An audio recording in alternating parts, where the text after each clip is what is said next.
and welcome to the 28th Annual Milken Institute Global Conference. The 1,000 speakers and 200 sessions that are about to begin reflect a year's worth of work from Milken Institute employees around the globe, and I thank each of you for joining us, not just with your presence, but with your ideas, your influence, and your energy. Our work at the Milken Institute lies at the intersection of finance, medical innovation, and human capital, with the goal of creating actionable strategies for the challenges of our time.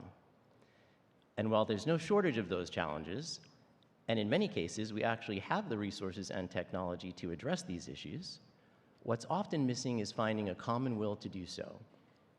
How else to explain that in a world that has created some $500 trillion in wealth, 1 in 11 people on the planet live on under $2 a day? Or that tuberculosis, a totally preventable and curable disease, killed 1.3 million people last year. Or that nearly 2 billion people still live without the internet, which in today's world means no access to basic education, telemedicine, or economic opportunity. These aren't just numbers, these are actual lives, and a sobering reminder that the distance between what we can do and what we are doing is still far too wide. We need to close this gap, but how? We know that innovation and opportunity must go hand in hand. Breakthroughs in biotech, AI, and fintech are moving at an exponential pace. But if those breakthroughs benefit only the few, then we're failing. Technology should not be a luxury, it should be a lever, expanding access to healthcare, to capital, and to opportunity in every corner of the world. And at the core of that effort is something we value deeply at the Institute: diversity, in perspective, in people, in problem solving. The future will not be built by living within our own echo chambers. It will be built by bold, inclusive coalitions that reflect the world we're trying to realize. And we have many past successes to lead the way. We see time and again, when capital, innovation, and collaboration come together, remarkable things happen. But there's a more concerning gap I want to talk about, one that doesn't show up in spreadsheets but is just as critical: the growing erosion of civility in how we speak to one another. The temperature of our conversations across media, politics, even PTA meetings, has risen to the point where anger too often replaces listening. Hostility has crept in where curiosity used to live. And tragically, in far too many instances, violence has often followed. I fear we are modeling the wrong behaviors for our children, and the rising anxiety and depression level in our kids tells me they are watching and listening. Too often we close our minds, our ears, and increasingly our hearts when we come upon a different perspective. That's why this gathering matters. You will encounter people who are not like you, who don't look like you, or celebrate the same holidays, or love the same kind of person that you do. That doesn't make them your enemy. That just creates an opportunity to learn something new from someone new. And my wish for you over these next few days is that happens. We've worked quite intentionally at this conference to create a space where people from different sectors, backgrounds, and beliefs can come together, not to agree on everything, but to engage with respect, to disagree without dehumanizing, to challenge ideas, not identities, and to remind ourselves that progress doesn't come from shouting, it comes from listening, learning, and leaning in. We won't solve everything in 1 week, but we can set a tone. We can break bread and build trust, and we can make this a place where capital, compassion, and creativity come together to do what none of them can do alone. I know the challenges we face are enormous, but I also know that our capacity to meet them is even greater, and I'm excited to have you join us on this journey. And it's now my pleasure to open the conference by introducing and welcoming to the stage Secretary Scott Bessent.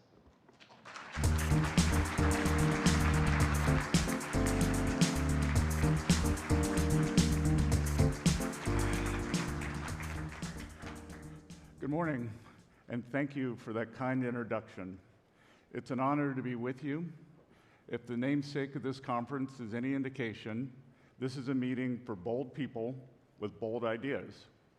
Well, I work for President Donald J. Trump, so I feel right at home. Mike Milken, like President Trump, is a visionary. In the 1970s, he had the rare combination of guts and intellect to defy the Wall Street consensus. With his heterodox approach to junk bonds, he pioneered a new asset class known today as high-yield bonds. By staying true to his vision, Mike overturned decades of economic orthodoxy. He bootstrapped entirely new industries by redirecting billions of dollars in capital to non-investment grade companies. His colleagues on Wall Street told him he was delusional and a fool, but ultimately, history proved him right. Sound familiar? Like Mike Milken, President Trump has no shortage of critics in establishment circles, but he proved them wrong in his first term, and he is proving them wrong again today.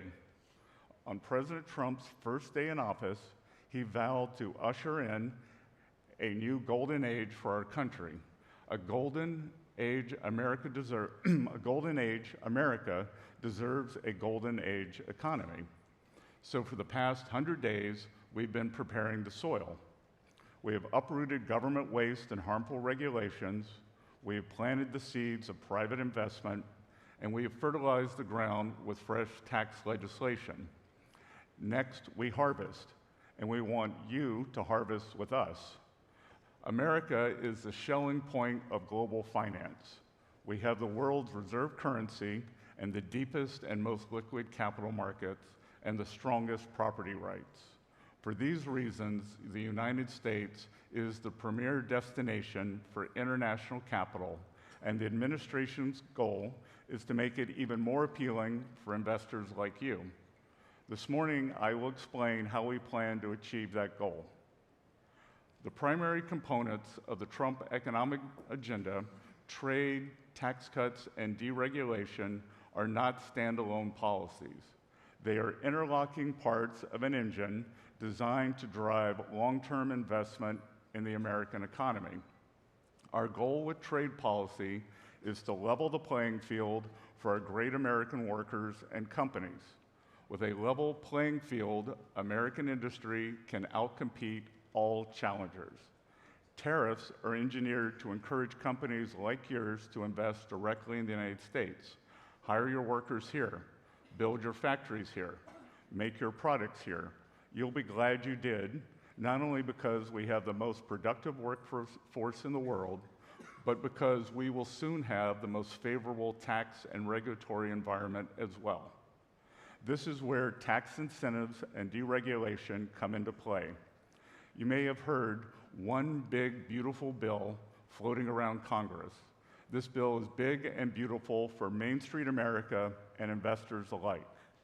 The president's signature tax legislation will prevent an enormous tax hike on Main Street by making the small business deduction permanent. It will also provide tax credits and deductions for research and innovation to stimulate investment in high-tech operations. It will restore 100% expensing for equipment while expanding that incentive to new factory construction. The objective? To accelerate investment in American industry. To make that investment as seamless and rewarding as possible, President Trump has embraced an ambitious deregulation agenda. This includes expansive permitting reform. The president doesn't want to just drill, baby, drill. He wants to build, baby, build.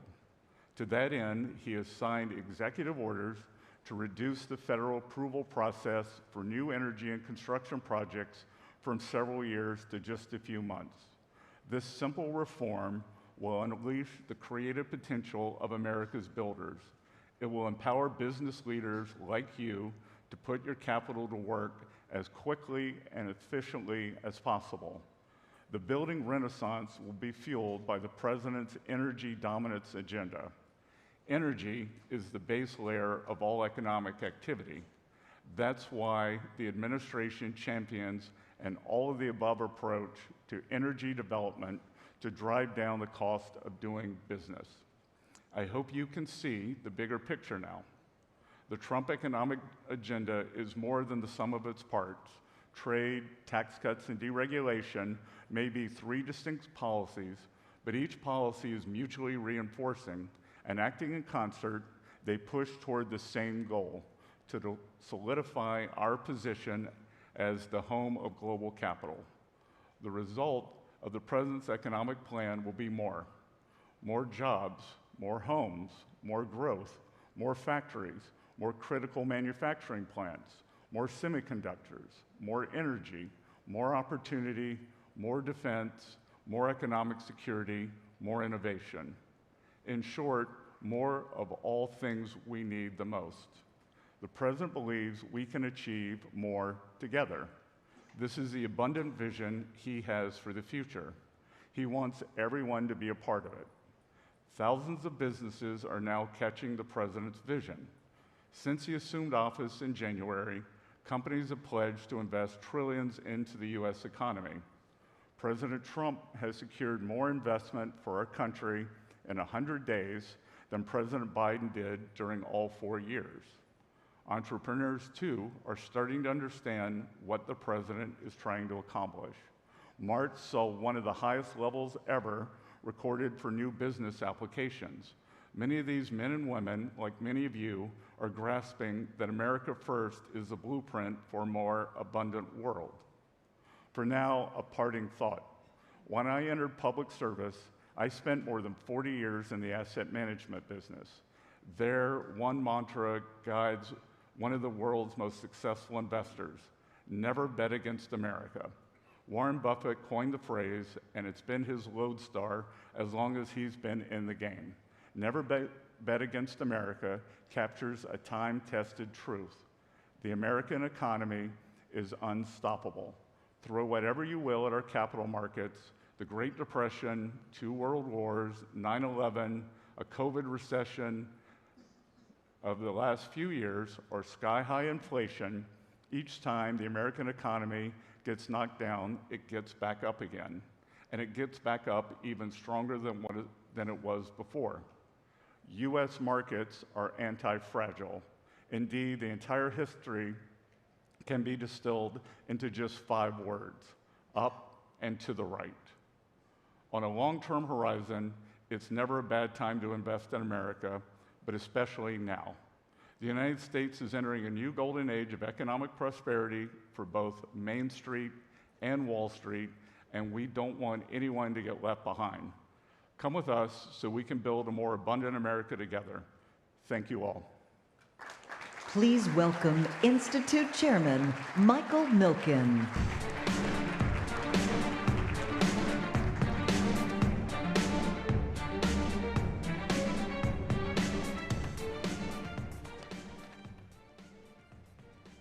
So, as a scholar in college at a leading university, an accomplished fund manager, former professor, and distinguished career in finance and academia, your range of life options was unlimited.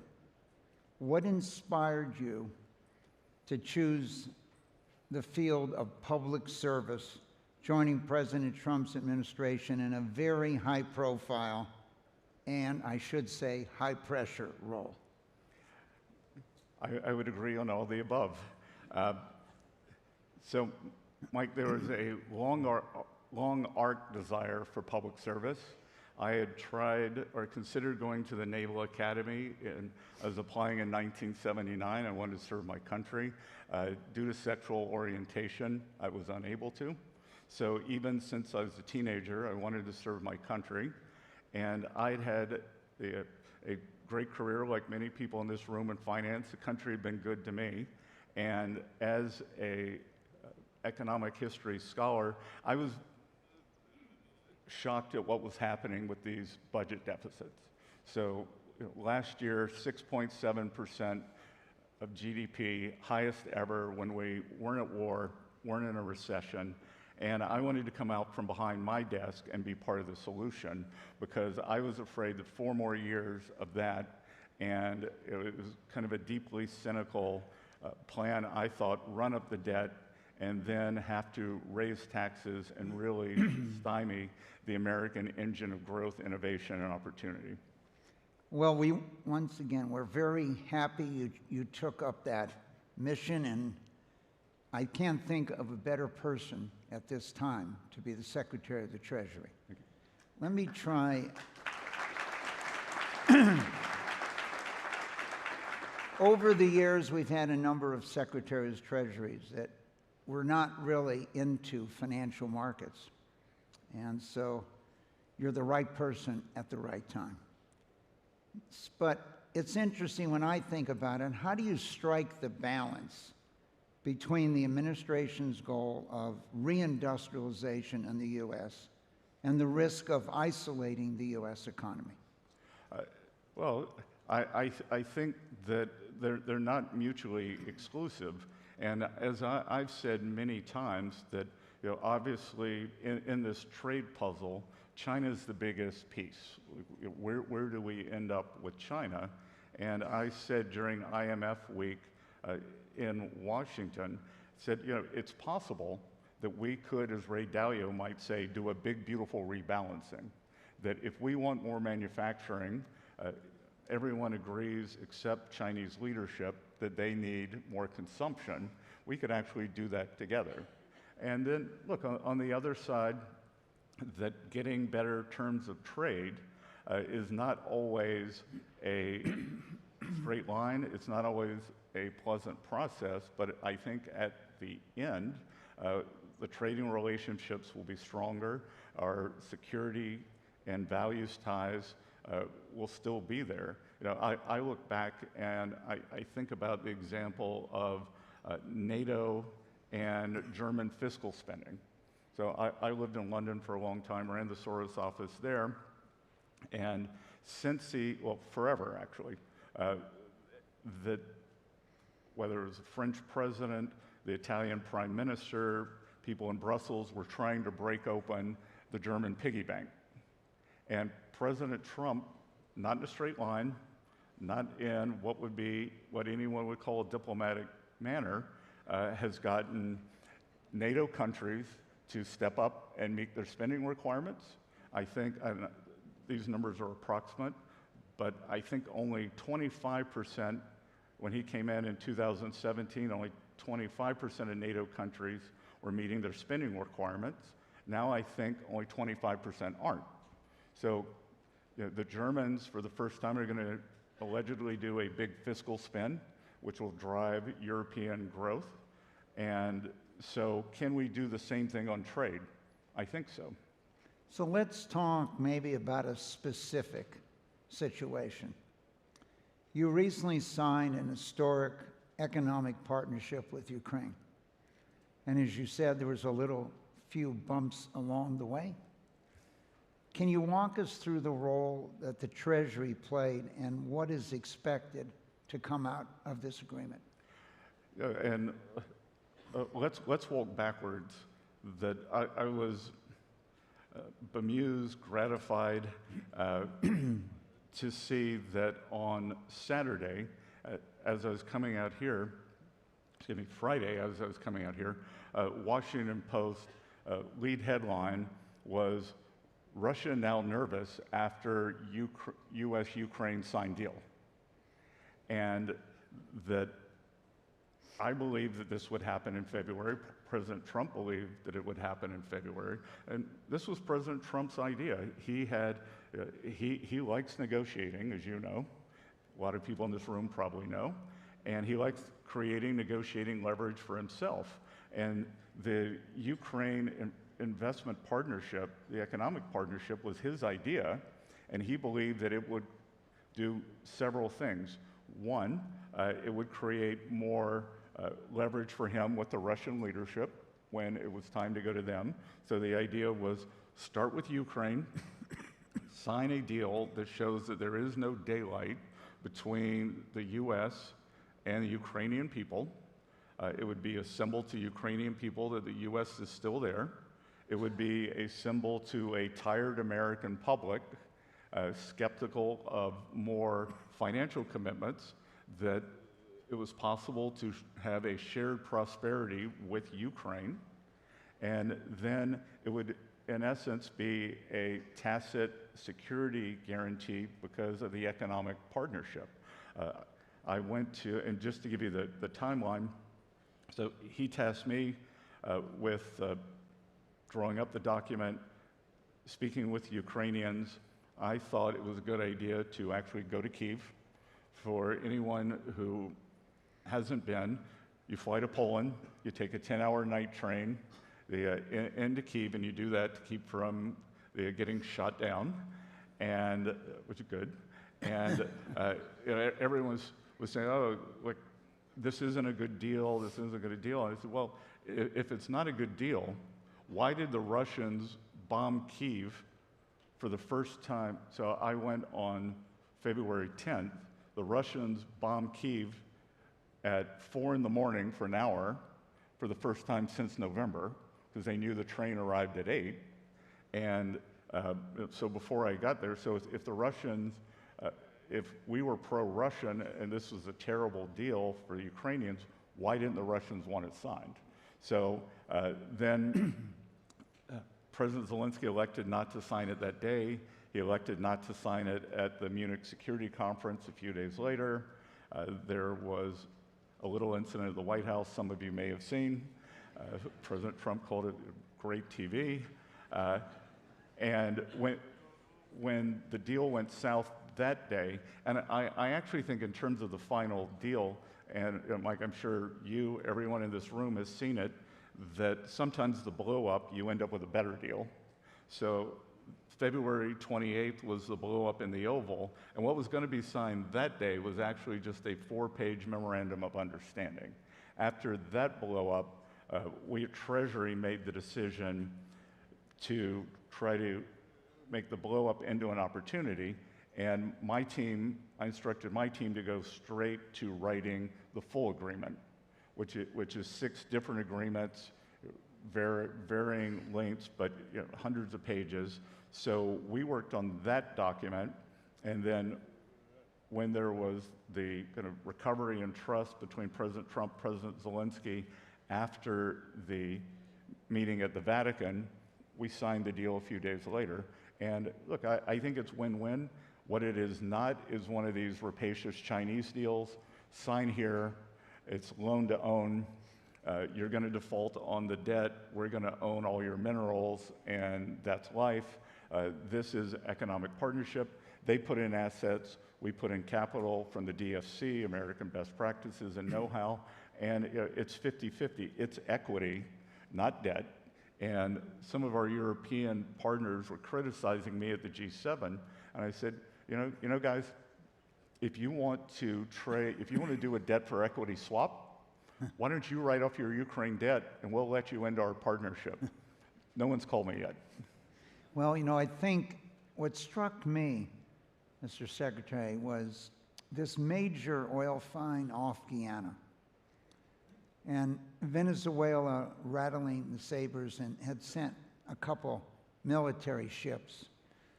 The U.S. then asked them what you're doing because that's Exxon, that's a U.S. company. And I think that, to me, underlined part of the strength of this agreement you struck. Let's talk about one element that many people have been concerned about, and that is, what are the key components of deregulation? I know it's part of your economic strategy to spur growth. Are there any specific regulations that are at the top of your list for reform? Yes, as I said at one of the smaller group meetings last night, maybe a few people in the room interested in private credit. And Treasury is taking the lead on financial deregulation. And I think private credit is an incredible new bolt-on to the world's deepest, the breadth and depth of the world's deepest capital markets. But the growth of private credit tells me that the regulated banking system has been too tightly constrained. So we have set up at Treasury, I convened something called FSOC, Financial Stability Oversight Council, and President Trump tasked me with helping him choose the leaders for the financial regulators. So they have installed a new vice chair for supervision at the Fed, Mickey Bowman. We are going to have a new OCC head, FDIC. Paul Atkins has just taken over the SEC. Brian Quinn is at CFTC. So the regulators are aligned, and we're going to be like safe, sound, and smart in redoing regulated financial entities. And then, as I mentioned in my talk, energy, that's a pretty easy playbook, but the real impetus is going to be on permitting across all industries, and that's where the EPA comes in, putting pressure on state and the federal government's going to put pressure on state and local governments to speed up the process, the permitting process. So, what's the use in giving 1 year depreciation if it's 36 months to break ground? One CEO recently told me, he was talking about the difference between doing business in Texas and Illinois. He said, we started a project in Texas from the day we went to the city of Houston to talk about it to the day I cut the ribbon, took 2.5 years. In Chicago, we are still 7 years into the planning process. So we want to make everyone look more like Texas. Well, you're in an area here called Malibu where maybe in 15 years you can build a house. So we are very accustomed to this. Let me talk about another issue. It was in 2017 that our theme of the global conference was Building Meaningful Lives. Part of that was a reflection on the disruptions we saw emerging from advances in AI, robotics, digital assets. The world we felt was heading for significant change, and we scheduled dozens of sessions around that area. 8 years later, you're now the Treasury Secretary, navigating the nation through these various changes. Give us a broad view as to how you see these issues today. Well, I said in my confirmation hearing that we have to win in AI and quantum, that if the United States doesn't take the lead, if we don't win, everything else doesn't matter.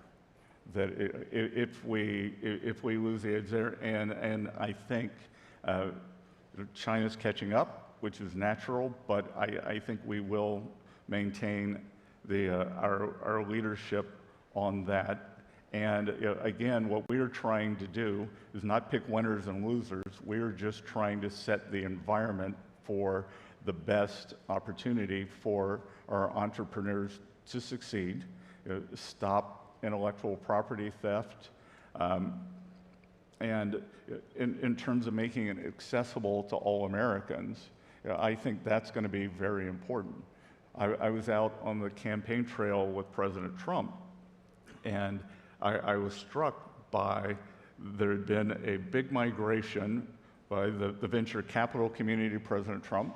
So on one side, you've got the VCs, the most innovative, the people in the world. You got Elon Musk, the richest person in the world.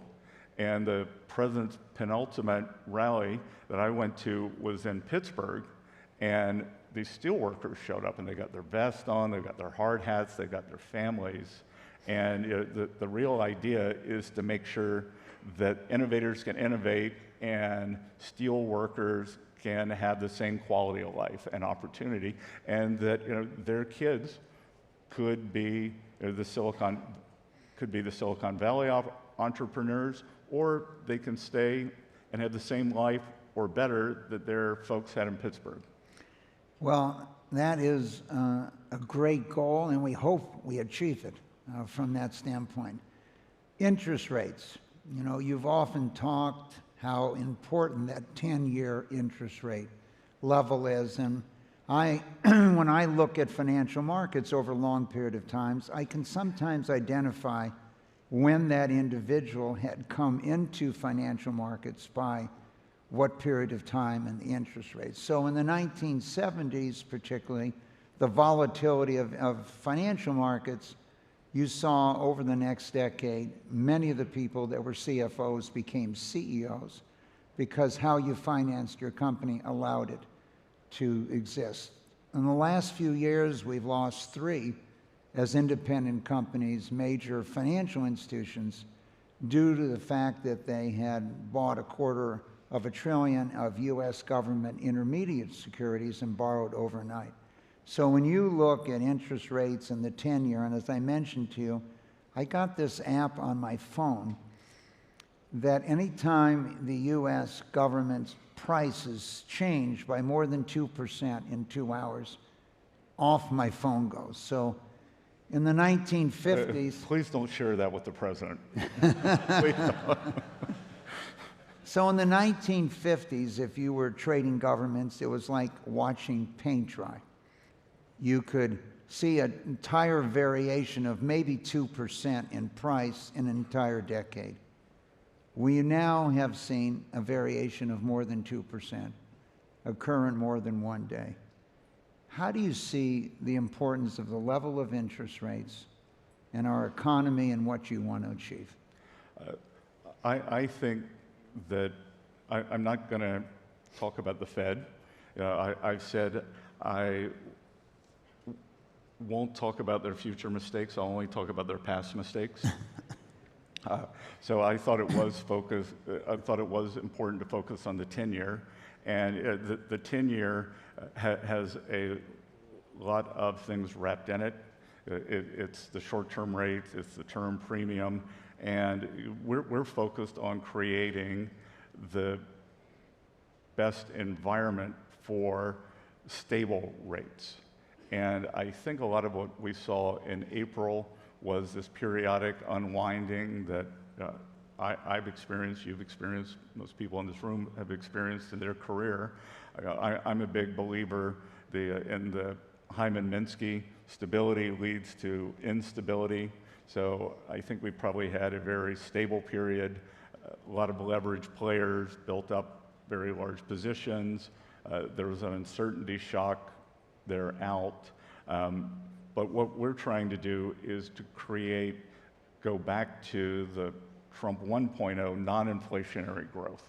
So I think if we can put non-inflationary growth in place and take away, back to your initial question, why am I sitting here, is to take away the credit risk of the U.S. government, then I think rates will naturally come down. And as I've said before, there's an opportunity here that if we can do it, the goal on one side, I call it reprivatizing the government, or reprivatizing the U.S. economy. On one side, we want to bring down government borrowing slowly, maybe decrease the deficit by 1% a year. So by the time President Trump leaves office, we're back at the long-term average of about 3.5% deficit to GDP, and the denominator grows faster than the numerator. Debt to GDP goes down. So we're decreasing the government in the economy. At the same time, we are right-sizing government spending and government employment. And then on the other side, through financial deregulation, we're re-leveraging the private sector, and then the excess employment that was shed in the government economy can go to the private sector. One thing, I've never lived in D.C. before, but one thing that really struck me was within a 10-mile radius of D.C., 25% of the nation's economy pulses through there. And that's too much. Traditionally, it's about 21%, and we've got to make sure we have a stewardship obligation to make sure that that is spent wisely. So we were making a decision where to have the Milken Institute School of Public Health. Besides the fact the executive office building is 1 block away from GW, but every major decision on medical was located within a mile or so. And so the decision ultimately, with the talent we had there with Lynn Goldman and others, was we would go to GW because the decisions were being made there. Now, as you know, we spent 12 years building this building across the street from your new home at the Treasury and the Center for the American Dream, and we thought it was a 4-year project. It turned out to be a 12-year project. But this passion for the ideal of American Dream, I believe, is something you truly believe in. We've been asking 10,000 individuals in more than 100 countries around the world that live there or have come here how they interpret that phrase. What does that mean? What does the American dream that you're going to protect for so many of us, what does it mean to you? It means a shared vision. We're going to approach the 250th anniversary next year, or we will have the 250th anniversary next year. And it's what does the next 250 look like? And to me, it's the equal opportunity for great outcomes.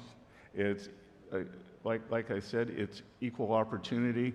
If you're one of the children of the construction workers in the Duquesne Arena on November 4th, that you might be sitting here because you founded a financial services company, or because you're a medical researcher, or it's the opportunity for people in this room to continue to prosper.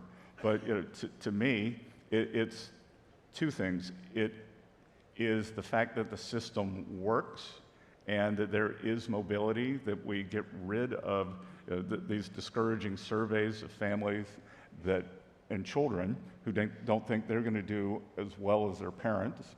So we need a belief in the system, and we need to continue making sure that the system works. So to me, that's the American dream. Well, you've wrapped that up in a bow for us here, and that what we have found in every survey for 12 years is the number one essential ingredient, condition that exists for the American dream was freedom to live your life, whether you want to be a steel worker or whether you wanted to work in finance or wherever you wanted to pursue, or whether you want to be the soccer coach of your daughter's soccer team. So, Mr. Secretary, we couldn't be happier that you took up the mantle of public service, and we look forward to your stewardship for the next few years. Thank you very much. Thank you. Thank you.